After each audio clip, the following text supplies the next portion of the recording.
محمد تمكن فتى عراقي يعيش في السويد منذ 6 أعوام من فك أحجية في الرياضيات شغلت الخبراء لأكثر من 300 عام.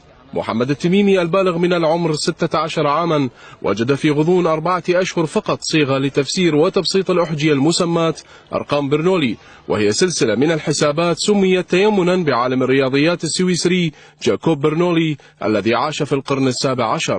أنا بديت أشتغل بالمعادلة يعني بعد الحرب قبل 4 أشهر.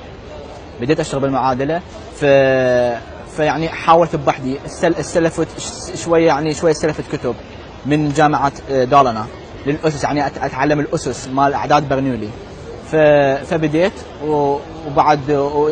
بعد البداية 4 أشهر اكتشفت إنه هذا الحل توصلت إلى حل جديد. معلمو التميمي لم يقتنعوا في البداية بعمله، مما دعاه إلى الاتصال بأساتذة في جامعة أوبسالا، وهي إحدى أعرق الجامعات السويدية، ليطلب منهم التدقيق في عمله.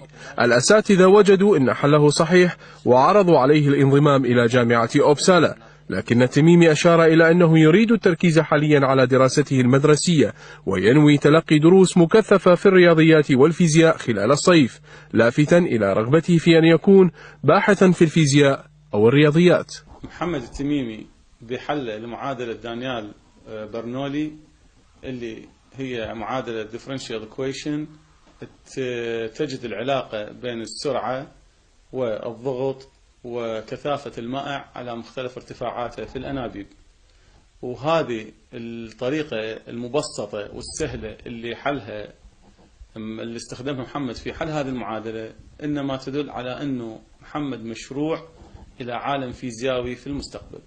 إن شاء الله أنا أحاول هسه أطور نفسي بمجال الفيزياء، لأن أنا هم جاء أتعلم إنجليزي وجاء أطور نفسي بالفيزياء عشان إن شاء الله أوجد شيء جديد بالفيزياء إن شاء الله. شنو طموحك؟ أكون عالم باحث رياضيات وفيزياء. محمد التميمي الشاب العراقي ذي 16 ربيعا من عمره حقق أكبر معجزة في الرياضيات، حيث حيرت العلماء ل300 عام، فاجأ العالم بأسره بتحطيمه لغز الرياضيات الذي عجز العلماء من فك رموز معادلته، وهي لغز ما يسمى برنولي. أقر العلماء صاغرين بعبقرية الشاب العراقي، حيث أنه سجل كمعجزة علمية جديدة، ويمثل نجاح التميمي تأكيدا واضحا على أن الشباب العراقي يمكنهم تحقيق الكثير في المجالات العلمية والثقافية إذا ما توفرت لهم الفرص المناسبة في التعليم والرعاية الاجتماعية والثقافية في داخل مجتمعاتهم. ربما كان عمر الأحجية البالغ أكثر من 300 عام عنصر ساعد في إلقاء الضوء على التميمي، غير أن هناك المئات من أمثال فتى العراق في السويد ممن يمتلكون مواهب تعد خارقة مقارنة بأقرانهم، غير أن الأوضاع الانتقالية في العراق سلبت الأضواء عنهم. علي طالب، قناة الحرة، ستوكهولم.